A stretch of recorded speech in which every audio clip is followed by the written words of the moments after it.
आप सब। आज की हमारी कहानी है सास का घमंड। दीप्ति की शादी शैलेश से हुई थी। दीप्ति की सासू माँ कुछ ज्यादा ही तेज तर्रार औरत थी और वह बात बात पर दीप्ति को बहुत ज्यादा भला बुरा बोलती रहती थी। साथ में उसके ससुर जी भी अपनी पत्नी का साथ देते हुए दीप्ति को कुछ भी बोल दिया करते थे। दीप्ति के सास ससुर काफी अमीर और पैसे वाले थे क्योंकि उनका खुद का बहुत अच्छा बिजनेस था। शैलेश एक प्राइवेट कंपनी में नौकरी करता था क्योंकि ससुर जी अपने बिजनेस में पूरी तरह से अपना आधिपत्य रखते थे और शैलेश की कोई दखलंदाजी बर्दाश्त नहीं करते थे। इसलिए उसने अपने लिए एक नौकरी ढूंढ ली थी। शैलेश की बहन आकृति भी जब तक मायके में रहती थी तब तक घर की लड़ाइयों में आग में घी डालने का काम करती थी। जब माता पिता भाभी दीप्ति को भला बुरा बोल रहे होते थे तो वह उन्हें और भड़काती थी, जिससे घर का माहौल और ज्यादा खराब हो जाता था। शुरू में तो दीप्ति इन सब बातों का कोई जवाब नहीं देती थी और चुपचाप सब कुछ बर्दाश्त करती थी। लेकिन धीरे धीरे वक्त बीतने के साथ दीप्ति के सास ससुर उसे और भी ज्यादा प्रताड़ित करने लगे। दीप्ति अब 2 बच्चों की मां भी बन चुकी थी और उस पर उन बच्चों की भी जिम्मेदारी थी। ऊपर से घर में दिन भर सास ससुर और नंद आकृति की फालतू की चिकचिक होती रहती थी। अब दीप्ति भी उन्हें पलटकर हर बात का अच्छे से जवाब देने लगी थी क्योंकि उसे समझ में आ चुका था इस घर में रहना है तो चुप रहकर गुजर बसर संभव नहीं है। दीप्ति के सास ससुर को दीप्ति का जवाब देना बिल्कुल भी पसंद नहीं था। उनके अनुसार दीप्ति और शैलेश को चुपचाप मुंह बंद करके घर में पड़े रहना चाहिए और सास ससुर व नंद की सारी बातें बिना कुछ बोले सुननी चाहिए। जब दीप्ति जवाब देती थी तो वे लोग दीप्ति और शैलेश को और भी ज्यादा उल्टा सीधा सुनाते थे। एक दिन गुस्से में दीप्ति के ससुर जी ने शैलेश से कहा, तुम और तुम्हारी पत्नी व बच्चे हमारे ही घर में रहते हो, हमारा ही खाते हो और हमसे और हमारी बेटी से ही जुबान लड़ाते हो। औकात नहीं है तुम लोगों की हमारे आगे जुबान खोलने की। शैलेश को ये सब कुछ बर्दाश्त नहीं हो रहा था क्योंकि सच क्या था ये वह भी देखता था। आखिर उसके अपने पिताजी ने उसके साथ भी क्या क्या किया था उसे अच्छे से पता था। अब तो बात उसके आत्मसम्मान की आ चुकी थी। शैलेश ने कहा, हाँ तो आप क्या बोलना चाहते हैं? अब अगर मैं ये घर छोड़कर चला जाऊं तो दुनिया यही बोलेगी कि बूढ़े माँ बाप को बेटा बहू अकेला छोड़कर चले गए। इस पर शैलेश की बहन आकृति ने कहा, इतना सोचने की जरूरत नहीं है भैया, माँ बाप मेरे भी हैं, मैं ख्याल रख लूंगी अपने माँ बाप का। भैया तुम अपने लालच को माँ बाप का ख्याल रखने का नाम मत दो। सीधा सीधा क्यों नहीं बोलते कि तुम्हें और तुम्हारी बीवी को मम्मी पापा की संपत्ति से मतलब है और उसी का लालच है, इसीलिए तो तुम दोनों यहाँ पर हो। शैलेश को बहुत जोर का गुस्सा आया। उसने कहा, आकृति तू मेरे और मम्मी पापा के बीच में मत बोल, जाकर अपना ससुराल संभाल। इस पर शैलेश की मां बोली, खबरदार जो मेरी बेटी को कुछ भी बोला, उसे पूरा हक है इस घर के मामलों में बोलने का, जितना हक तेरा है उतना ही हक उसका भी है। शैलेश ने जवाब दिया, नहीं मां, ये क्या बात बोल रही हो, ऐसा कुछ नहीं है, बल्कि इस घर पर सारा हक तो उसी का है, मेरा तो कुछ भी नहीं है। और आज आपकी बेटी ने इतनी बड़ी बात बोल दी तब भी आपको वही सही लग रही है। कोई बात नहीं, मैं जा रहा हूँ अपने परिवार को लेकर, इतना तो कमा ही लेता हूँ कि अपने परिवार का भरण पोषण कर सकूं। इस पर शैलेश के माँ बाप ने घमंड से कहा, हाँ तो जाना, कौन सा तू हमारा खर्चा चला रहा है, उल्टे हम तेरा परिवार संभाल रहे हैं, 2 दिन में आटे दाल का भाव पता चल जाएगा। और रही हमारी देखभाल की बात तो हमें बहुत अच्छे से पता है, हमारी बेटी आकृति हमारा पूरा ख्याल रखेगी, और जब पैसा होता है ना तो ख्याल रखने वाले 10 मिल जाते हैं। शैलेश और दीप्ति को अब यह सब कुछ बर्दाश्त नहीं हो रहा था और वे दोनों उसी वक्त घर छोड़कर निकल गए।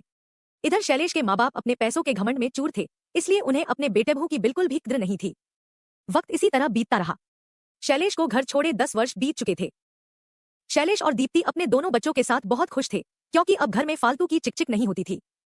हाँ, थोड़ी आर्थिक परेशानियां जरूर थी क्योंकि शैलेश की कमाई का एक बड़ा हिस्सा घर के किराए में चला जाता था, लेकिन फिर भी सब कुछ मैनेज करके वे लोग जीवन चला रहे थे। शैलेश के बच्चे भी अब 15 और 13 साल के हो चुके थे। उधर आकृति इतने सालों में अपने माँ बाप को पूरी तरह से अपने कब्जे में ले चुकी थी। भाई भाभी के खिलाफ उसने उनके मन में इतना जहर भर दिया था कि वे लोग उन्हें देखना भी नहीं चाहते थे, खासकर दीप्ति को, क्योंकि उनके हिसाब से दीप्ति की वजह से ही उनका इकलौता बेटा शैलेश उन्हें छोड़कर चला गया। अपनी हरकतें उन्हें नहीं दिखती थी कि उन्होंने अपनी बहू और बेटे के साथ कितना बुरा व्यवहार किया था, पर बात वही है ना, अपनी गलतियां किसे दिखती हैं। खैर, किस्मत अब शैलेश के साथ एक बहुत बड़ी नाइंसाफी करने को खड़ी थी, जिसके बारे में किसी ने कल्पना भी नहीं की थी। एकाएक दीप्ति की तबीयत बहुत खराब हो गई और पता चला कि दीप्ति की दोनों किडनी फेल हो चुकी है। अब तो शैलेश के ऊपर दुखों का पहाड़ टूट पड़ा। उसे कुछ समझ में नहीं आ रहा था कि वह क्या करे, उसका परिवार बिखरने के कगार पर था। शैलेश ने दीप्ति को बचाने के लिए अपनी किडनी देने की कोशिश की, लेकिन उसकी किडनी दीप्ति से मैच नहीं कर रही थी। तभी अस्पताल में उसे पता चला कि कुछ डोनर्स हैं जो पैसों के बदले अपनी किडनी देने को तैयार हैं, और उनमें से एक डोनर की किडनी दीप्ति से मैच भी कर रही थी और वह 50 लाख रुपए में अपनी किडनी देने को तैयार था। शैलेश के पास 50 लाख रुपए नहीं थे। बहुत बड़ी रकम थी 50 लाख रुपए शैलेश के लिए, और फिर ऑपरेशन का खर्चा भी लगता, करीब करीब 60-70 लाख रुपए का खर्चा था दीप्ति को बचाने के लिए।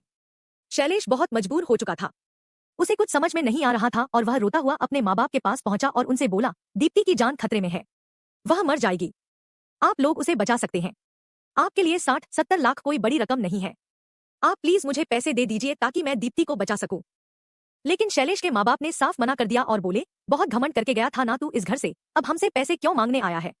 इस पर शैलेश ने बोला, यह कैसी बात कर रही हो माँ, लड़ाई झगड़े तो अपनी जगह है, तुम्हारी बहू की जान पर आफत आई हुई है, वह कभी भी इस दुनिया से जा सकती है और तुम अभी भी अपने झगड़ों को देख रही हो जबकि तुम आराम से यह रकम दे सकती हो। इस पर शैलेश के पिता ने बोला, हाँ बिल्कुल दे सकते हैं, हमारे लिए तो यह एक बहुत मामूली रकम है, लेकिन हम नहीं देंगे। उस औरत को मर ही जाना चाहिए जिस औरत ने हमसे हमारा बेटा छीन लिया। सुनकर शैलेश अंदर तक हिल गया। कितनी नीच और घटिया सोच के हैं उसके माता पिता। और उसने आकृति को फोन करके उसे बुलाया। आकृति ने भी अपने माँ बाप की हाँ में हाँ मिलाई और बोली, क्या गलत बोल रहे हैं मम्मी पापा, भाभी जितने दिन यहाँ पर थी सिर्फ हमारे माँ बाप का दिल ही तो दुखाया, और उनके चक्कर में तुम भी अपने माँ बाप को छोड़कर अपनी पत्नी को लेकर अलग हो गए। अब ऐसी पत्नी मरे या जिए, हमें उससे क्या, अच्छा है कि वह मर ही जाए, इस धरती से एक बोझ कम हो जाएगा। सुनकर शैलेश को समझ में आ गया कि उसके माँ बाप और उसकी बहन आकृति कितने नीच और घटिया सोच के हैं। दीप्ति मरती है तो मर जाए, इन्हें कोई फर्क नहीं पड़ता, लेकिन शैलेश और उसके बच्चों को फर्क पड़ेगा। वह अपने बच्चों को याद करके एक बार फिर अपने माँ बाप के हाथ पांव जोड़ने लगा और बोला, प्लीज मम्मी पापा, दीप्ति को बचा लो, जिंदगी भर आपकी गुलामी करूंगा, बचा लो उसे, वरना मेरे बच्चों का क्या होगा, मेरा पूरा घर बिखर जाएगा। लेकिन शैलेश के माँ बाप को कोई फर्क नहीं पड़ा। उन्होंने बोला, हम अपने सारे पैसे कुएं में डाल देंगे, लेकिन उस दीप्ति के लिए कभी नहीं देंगे। कल मरती है तो आज मर जाए, और जब वह मर जाएगी ना तब अपने बच्चों को लेकर यहाँ आ जाना, तब हम तुम्हें स्वीकार कर लेंगे, तुम्हारे लिए अच्छी सीधी साधी दूसरी पत्नी ले आएंगे, फिर हमेशा हम एक साथ रहेंगे। आखिर हमें भी अपने पोते पोतियों से प्यार है, अपने बेटे से प्यार है, लेकिन उस औरत को हम अपने घर में बर्दाश्त नहीं कर सकते। शैलेश को समझ में आ चुका था कि उसके माँ बाप कितना नीच और स्वार्थी सोचते हैं। वह चुपचाप वहां से चला गया। पूरी तरह से मजबूर हो गया था शैलेश। दीप्ति के सारे गहने बेचकर कुछ दिन तक उसने दीप्ति का इलाज करवाया, लेकिन दीप्ति के लिए बस एक ही इलाज था, किडनी ट्रांसप्लांट, जो करवाने के लिए शैलेश के पास पैसे नहीं थे। शैलेश के बच्चे अपनी आंखों के सामने अपनी मां को मरता हुआ देख रहे थे और खुद को पल पल टूटता हुआ महसूस कर रहे थे, पर कोई कुछ नहीं कर पा रहा था। और आखिर वह दिन भी आ गया जब दीप्ति शैलेश और अपने बच्चों को छोड़कर इस दुनिया से चली गई। पूरी तरह से टूट गया था शैलेश। दीप्ति के जाने के कुछ महीने बाद तक शैलेश ने खुद को संभाला, फिर अपने बच्चों को संभाला, क्योंकि सब कुछ बिखर रहा था। शैलेश के माँ बाप को लगता था कि दीप्ति के जाने के बाद शैलेश का घर परिवार संभालने वाला कोई नहीं रहेगा और वह मजबूर होकर उनके पास आ जाएगा। लेकिन शैलेश के मन में अब एक बहुत बड़ी गांठ पड़ चुकी थी, साथ ही साथ उसके बच्चों के मन में भी। शैलेश की आंखों के सामने उसकी पत्नी चली गई थी, उसके माँ बाप की वजह से। वे चाहते तो उसे बचा सकते थे, पर वे चाहते थे कि दीप्ति की मौत हो जाए, जिसे वह कभी नहीं भूल पा रहा था। कोई किसी से इतनी नफरत कैसे कर सकता है, और उनकी भी इसी नफरत की वजह से आज शैलेश के दिल में भी उनके लिए बहुत नफरत आ चुकी थी। और उसके बच्चे, वे तो अपने दादा दादी की शक्ल भी नहीं देखना चाहते थे, क्योंकि वे इतने छोटे नहीं थे कि उन्हें कुछ समझ में न आता हो। वे भी अपने दादा दादी के स्वभाव से अच्छे से परिचित थे। शैलेश ने अब अपना घर और ऑफिस दोनों संभाल लिया था। उसके दोनों बच्चे समझदार थे, तीनों मिलजुल कर अपना घर, स्कूल और ऑफिस मैनेज कर रहे थे, और जिंदगी एक बार फिर धीरे धीरे पटरी पर आ रही थी। इस बीच आकृति ने एक दो बार शैलेश से बात करने की कोशिश की, लेकिन शैलेश ने उससे बात करने से साफ मना कर दिया। उनकी तो लगातार यही कोशिश थी कि शैलेश दूसरी शादी करने को तैयार हो जाए, ताकि वे कोई सीधी साधी लड़की लाकर उसके साथ ब्याह दे, जो गूंगी बनकर उनके पास अपना मुंह बंद करके रहे और फिर सब आराम से रहे। लेकिन शैलेश को अब अपने माँ बाप और बहन से कोई मतलब नहीं था, और उसे कितनी भी मुसीबत का सामना क्यों न करना पड़े, वह अपने बच्चों के सिर पर सौतेली माँ का साया कभी नहीं डालना चाहता था। और दीप्ति को तो वह कभी भूल ही नहीं सकता था, जिसने हर सुख दुख में उसके साथ कदम से कदम मिलाया था। समय का पहिया इसी तरह से घूमता रहा। शैलेश के बच्चे अब बड़े हो चुके थे, बेटे की तो नौकरी भी लग गई थी और बेटी भी इंजीनियरिंग कर रही थी। उधर शैलेश के माँ बाप अब काफी बूढ़े हो चुके थे और शैलेश की माँ की तबीयत बहुत खराब थी, शायद उनका अंतिम समय आ चुका था। शैलेश की बहन आकृति भी अपने परिवार में पूरी तरह से व्यस्त थी और अब उसके पास अपने माँ बाप के लिए बिल्कुल भी वक्त नहीं था। उन माँ बाप के लिए जो घमंड में बोलते थे कि हमारी बेटी हमारी देखभाल कर लेगी, वह बेटी अब सालों से मायके नहीं जाती थी। शैलेश के पिता एक दिन उसके पास आए और बोले, तेरी माँ बहुत बीमार है, उसका आखिरी वक्त आ चुका है, आखिरी बार तुम्हें और तुम्हारे बच्चों को देखना चाहती है, बच्चों को बुला लो, उनसे मिलना चाहती है। मेरे बच्चे आप लोगों की शक्ल भी नहीं देखना चाहते, शर्म नहीं आती ऐसा बोलते हुए? जिन बच्चों के बचपन में उनकी माँ को आप लोगों ने उनसे छीन लिया, आज उन बच्चों से बोल रहे हो कि वह अपनी माँ की कातिल से मिलने के लिए आ जाएं? शैलेश के पिता के पास शैलेश की बातों का कोई जवाब नहीं था। उन्होंने शैलेश से बोला, कम से कम तू तो चल, आखिर तेरी माँ ने तुझे जन्म दिया है, इतना कर्ज तो उतार दे। उस पर शैलेश ने बोला, हाँ वह कर्ज तो है मेरे ऊपर, काश कि उन्होंने मुझे जन्म नहीं दिया होता तो ज्यादा अच्छा रहता, लेकिन क्या करूं, अब जन्म दिया है तो यह फर्ज तो निभाना ही पड़ेगा। लेकिन फर्ज मेरा है, मेरे बच्चों का नहीं, क्योंकि उन्हें जिसने जन्म दिया था उसके लिए तो आप लोगों ने कोई फर्ज नहीं निभाया। माँ तो वह भी थी ना, उसकी मौत पर आप लोगों को बिल्कुल दर्द नहीं हुआ। खैर छोड़ो, क्या पुरानी बातों को लेकर गिले शिकवे करने, कहकर शैलेश अपनी माँ से मिलने घर की तरफ चल पड़ा। माँ ने उसे देखा तो अपने गले से लगाने के लिए हाथ बढ़ाया, लेकिन शैलेश दूर ही खड़ा था। उसके मुंह से कोई शब्द नहीं निकल रहे थे। उसे आज समझ में नहीं आ रहा था कि वह अपने बेटे होने का फर्ज निभाए या पति होने का या पिता होने का। इसी माँ ने उसके जीवन संगिनी को बचाने से मना कर दिया था और उसे जिंदगी के बीच मझधार में अकेला कर दिया था। इसी माँ ने उसके बच्चों से उनकी माँ को छीन लिया था। सारी बातें शैलेश की आंखों के सामने दोबारा से घूम रही थी कि तभी शैलेश की माँ ने बोला, मेरे पोते पोती नहीं आए, अब मैं कभी भी इस दुनिया से जा सकती हूँ। आखिरी बार उन्हें देखना चाहती हूँ, बुला दो उन्हें। शैलेश ने अपने फोन में अपने बेटे का नंबर डायल किया और बोला, सुन लो, तुम्हारा पोता तुम्हारे बारे में क्या सोचता है। और शैलेश तो जैसे ही बोला, तुम्हारी दादी माँ का आखिरी समय आ चुका है और वह तुमसे मिलना चाहती है। इस पर शैलेश के बेटे ने कहा, लेकिन मैं उनसे बिल्कुल नहीं मिलना चाहता।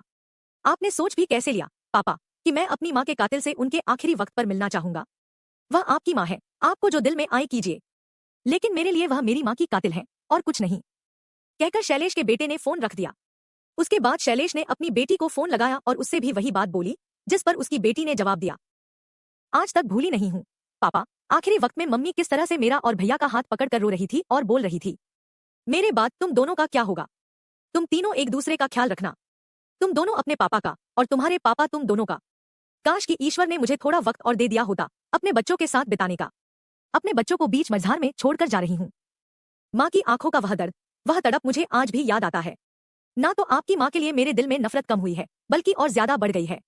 प्लीज पापा, गलती से भी उस औरत का नाम मेरे आगे दोबारा मत लीजिएगा जिसने मेरी माँ को मरने के लिए छोड़ दिया था, कहकर शैलेश की बेटी ने भी फोन रख दिया।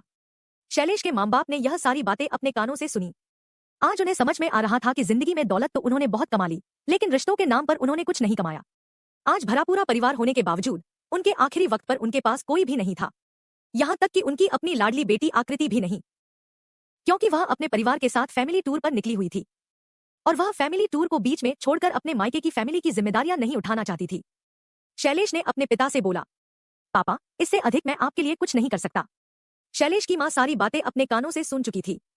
वह वैसे भी अपनी आखिरी सांसें ले रही थी और अब उनकी सांसें उखड़ चुकी थी। शैलेश के पिता अब इस दुनिया में बिल्कुल अकेले रह गए थे। कुछ दिनों बाद शैलेश के पिता ने शैलेश से बोला, बेटा, तेरी माँ के जाने के बाद मैं बिल्कुल अकेला रह गया हूँ। कोई नहीं है मेरा, क्यों तू मुझसे अलग रहता है, आकर इसी घर में रहना, आखिर जो कुछ भी है सब कुछ तेरा ही तो है। शैलेश ने बोला, आज आपको पत्नी की कीमत समझ में आ रही है पापा, जब आपकी खुद की पत्नी नहीं रही और आपको अकेलापन महसूस हो रहा है बिना पत्नी के। पापा, फिर भी आपने अपनी पत्नी के साथ जीवन के स्वर्णिम पल बिताए हैं। जरा मेरे बारे में सोचिए, मैं तो अपनी पत्नी के साथ इन पलों को जी भी नहीं पाया। सोचिए, इतने दिनों से मैं अकेला कैसे जी रहा हूँ। आखिर मेरी भी तो जीवन संगिनी नहीं है। आपके जीवन संगिनी तो फिर भी आपका लगभग पूरा साथ निभा कर गई है, लेकिन मेरी जीवन संगिनी तो मुझे बीच मझधार में छोड़कर चली गई थी। वैसे पापा, आप अकेले कहाँ हैं? आपके पास आपकी लाखों करोड़ों की दौलत तो है ना। आप अपनी दौलत के साथ रहिए, वह दौलत तो आपको हर तरह का सुख देगी ना। फिर आज मेरी या मेरे बच्चों की आपको क्या जरूरत पड़ रही है? आप अकेले नहीं हैं पापा, बिल्कुल अकेले नहीं हैं। आपके पास आपकी अच्छी खासी दौलत है जो आपके साथ ही रहेगी। बस परेशानी सिर्फ यही है कि आप उसे साथ लेकर जा नहीं पाएंगे। आपके साथ जाएंगे तो सिर्फ और सिर्फ आपके कर्म, जैसे माँ के साथ गए हैं, कहकर शैलेश अपने घर की तरफ चल पड़ा।